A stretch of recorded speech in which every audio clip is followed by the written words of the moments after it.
What's up, everybody? Jeremy Gerard from Mythic Customs here with one of my short customizing tutorial videos. This video was actually a suggestion from one of my viewers. He suggested that I do a video talking about how I break down other figures, specifically like non-Mythic Legions figures that I'm using for fodder. So what he was referring to is I use a lot of different figures from lines like Lord of the Rings, Spawn, what have you. Those are two popular ones that I'm going to show today, actually.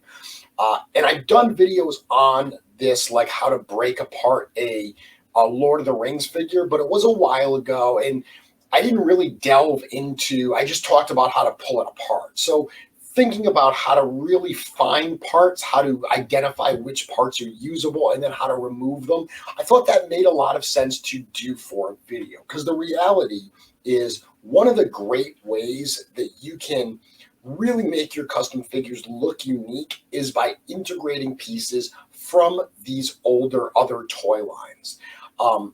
There's, obviously the Mythic Legions parts themselves. Those are great base pieces just within that line. There's a ton of wonderful parts that you can use. But when you branch outside of that, you start looking at some of these other toy lines, being able to add weapons, armor pieces, capes, all of these different unique parts really will give your characters a unique look that is much different than maybe what a lot of other customizers are doing. That's one thing I love, is when I show a custom that uses a part that people aren't really familiar with, that's one of the first questions I get is, where is that cape from, or where is that loin piece from, or that shoulder armor?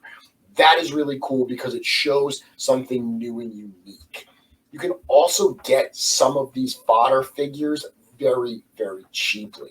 If you look at flea markets, if you look at toy shows, I love going to toy shows and looking in bins of used loose toys. You can often find loose figures very, very cheaply that have some great parts. So let me talk you through that in this video today. And actually, the figure I'm holding here in my hands is a Spawn figure. This is a Spawn figure called Skull Splitter. Actually, I believe it's the repaint Skull Splitter, or the second version of the Skull Splitter character from the Spawn Viking Age series. That series as a whole is wonderful. The Spawn Dark Ages series, especially the Viking Age, are great, great parts for Mythic Legions because they're aesthetically very, very similar. I mean, obviously, they're kind of swords and sandals kind of themed. So they work well with Mythic Legions. But additionally, they use a lot of rubbery type parts for the loin pieces, for the armor, for the capes. Those work great with Mythic Legions, weapons as well. So that particular line is just a great line to use. When you're looking at a figure and you're thinking, how can I break this apart? What can I do with this? One of the first things you're going to want to identify is the different kinds of parts the figure is made out of. So even though this is one unified piece, unified figure, there's lots of component parts that go into it. And lots of the parts are made with different materials. This is true about Spawn figures. It's true about Lord of the Rings. It's true about pretty much any toy line. Different kinds of pieces are made using different plastics. So there are some plastics that are very, very hard and rigid.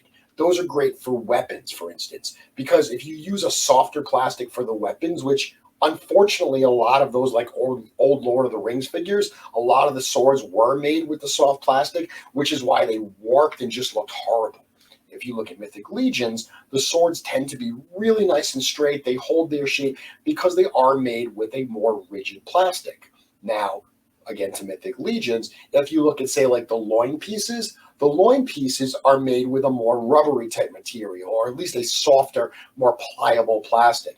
That's intentional because they want that piece to have a little bit more movement, a little bit more, flexibility that you wouldn't want to have in an actual sword or other weapon. Same thing with a lot of these figures. So on this figure here, if I feel like the figure's hands and the figure's legs, those are a much different plastic than what I see here for the loin piece, what I see for the cape, and what I see for the shoulder pads. So what you should understand is, if these are different materials, it's not all one molded piece. It has to be different pieces that were combined. If they put them together, you can take them apart. Compare this to, say, like a head sculpt. If you have a head sculpture that, say, is a hooded character, and that is all one piece, like it was molded as one piece, you can't get that face out. You would have to Dremel the face out to basically hollow out the hood. That's a ton of work. Compare that to something like the Mythic Legions figures. The Mythic Legions figures that have a head inside of the hood, you can actually remove that head because the face is a different kind of plastic and it's glued in to that soft rubbery hood. I actually have a video about how to remove some of those parts on this channel, specifically because I did that for my Kitsune figures. I had a Kitsune fox head that went as an insert inside that hood, so I did a video how to remove it. But that principle applies to all of these things. You can remove those other parts. So in a figure like this, I'm going to look at these shoulder pads. And the figure has these really, really great shoulder pad pieces of armor that are very, very soft and rubbery. In most cases, they're just glued on. They're just pegged in place and glued on. So all you have to do to remove it is just a little bit of pressure. I'm just going to take this, put my hands on it, pull it right off. Came right off. Now, you can see there is a giant peg underneath there. That may not work for me. If I want to like glue that on to a Mythic Legions figure, that peg may not work. So what I would do is either take an X-Acto blade and slice that off, or in this case, I can probably just use my hand. And no, it is actually kind of rubbery. It is really rubbery right there. So I would actually use an X-Acto blade and cut that off to get more of a flat surface. The other side here, I can see this belt is actually part of the cape and it's attached on front. Once again, if I just pull, it's just a tiny little peg that's in there. Remove that cape. I am being very, very careful because what I don't want to do is break it. If you just tear it off, you don't want to break it. If you feel any resistance as you're breaking these pieces apart, stop. Either use heat to soften the plastic to make it more pliable and remove it, or when all else fails, very carefully use a brand new sharp X-Acto blade and try to slice where the connection point is. You got to be careful when you do that though. Like for instance, this connection point, which I pulled off very cleanly, it's got a little peg underneath it. If I had tried to get behind there with an X-Acto blade and slice that peg, it may work, but you've got to be careful you don't slip and just rip the piece fully. Now, I got this really, really cool cape that I can use for a Mythic Legions figure. I've actually used it before on a Mythic Legions figure. I can continue doing this. I can try to pull this piece off. This piece is giving me a little bit more resistance. So I'm just going to work it out. There we go. Peg in two spots. I got another piece of armor here. So you can continue to do stuff like that. I'm going to break this figure at the waist. Just literally hold both pieces and just try to snap it at the waist. And what I ended up doing was breaking his leg off, which is fine because what I'm trying to do is just slide this waist piece off. Slid that waist piece off. Now it's one solid piece. I would never want to cut this to get it off because then it won't stay on a Mythic Legions figure. The way it is now, I can put this right on a Mythic Legions figure, put that peg piece right through, peg the legs in, put the torso on, and I've got a brand new piece of waist and loin armor for a Mythic Legions. You can see I've now broken this figure down pretty significantly, and I'm feeling around to see if there's anything else on it, any rubbery pieces that I can use. Not really. I could try to pull the head off and maybe Dremel that to use. If I really wanted to use some of these armor pieces, sometimes what I have done is I've actually sliced the legs, drilled holes in it to make my own ports. That's getting a little more advanced. You can certainly do it, but the one I just did with those rubbery pieces, super, super easy to break it down. Here's a Lord of the Rings figure. This is a Lord Elrond as seen in his kind of like council type robes, I believe. I've actually used this before as well. And what you'll notice with these figures is a lot of rubbery parts. The arms on this in the robe are two separate pieces. So what I've done with this figure in the past is I've actually broken the arms off and removed that robe. That robe you can slip right on top of a Mythic Legions figure to have a cool new type look. I've also ripped it apart at the waist to get this lower skirt piece. I actually used these exact parts to make a genie type character before, putting it on a Purplore figure. The purple from Purplore with these type of colors, all these warm reds and pinks, looks very, very good. And again, it's just a matter of breaking the pieces off. In this particular case, I'm not concerned about saving these pieces, so I'm just going to break it off. It is pegged at the waist there, the chest area, so I just carefully slid that, and look, it comes right off. Very careful. A lot of the Lord of the Rings figures, and the Spawn figures for that matter, they're old. I mean, some of these figures are 20 years old at this point. The plastic has degraded in a lot of cases to a point that removing these pieces are very, very easy. Once again, break it at the waist, slip this right over. Look at that.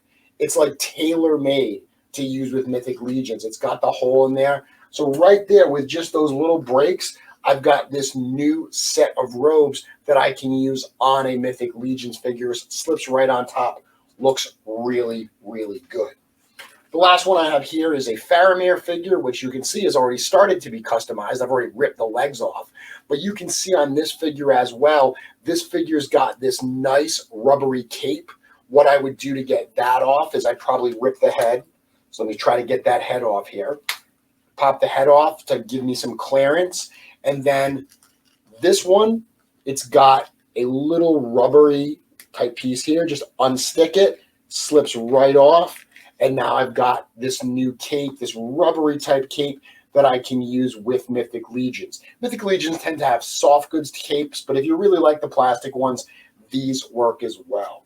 One of the things I love using Lord of the Rings for is the Lord of the Rings aesthetic. A lot of the figures had lower skirts, where we don't get a lot of that in the Mythic Legions line. Most of them, they have the side, the folds armor in the loin piece in front, but not a lot of like long armored skirts or even fabric skirts. Lord of the Rings, I use them for that all the time, where I break them apart. I use those pieces, those skirt type pieces. Like I said, like we just saw here, they tend to be one solid piece. And if you break them apart, you break the legs off, slide that skirt piece off, it slips right on a Mythic Legions figure. Very, very cool. You can also do stuff like this. This particular figure, if you feel around, this whole chest piece is a rubbery covering on top of this hard plastic beneath it. These are a little harder to remove, but the reality is, like I said, if they put them on, you can get them off. It's not one solid piece. There's usually a seam. So right here on Faramere, you can see, if you look, you can find there's a seam right on the edge. That's where they glued it. That glue in this case has largely come loose, but you can carefully pull it apart, and you can see that underneath you've got that hard plastic. So you can work this and start to pull this off. Not super easy to do. I dropped it. Not super easy, but with some patience, with some time, with maybe a little heat, with an X-Acto blade. There's a hard piece right here that is connected. I would just use an X-Acto blade to slice that. You can even have some fun with these and use some of these plastic type coverings, maybe kind of put that on top of a figure to change a figure's chest. A lot of people have said they want more torsos for Mythic Legions. This is one way that maybe you can customize a torso a little bit on an existing body without having to use a whole custom third-party torso. So very, very simple. I just got a bunch of broken parts lying around right now, but that is as simple as it is. In the span of me recording this, I'm 13 minutes into this video, 13 and a half, and I've broken apart the better part of 3 figures. Very, very simple to do. Look at those figures. When you buy those figures, like I said, feel around, feel all of the different rubbery type pieces. Even if you don't have a use for it today, put it in that fodder bin. I did another video about the use of fodder and how to build up your fodder bins, all these different parts. Put them aside. You never know when you're going to find a use for them. If you enjoy videos like this one, certainly give it a thumbs up. If you have any questions or comments, do that in the comments down there. And if you haven't already, please consider subscribing to the channel. I greatly appreciate it. Until next time, I can't wait to see what you make.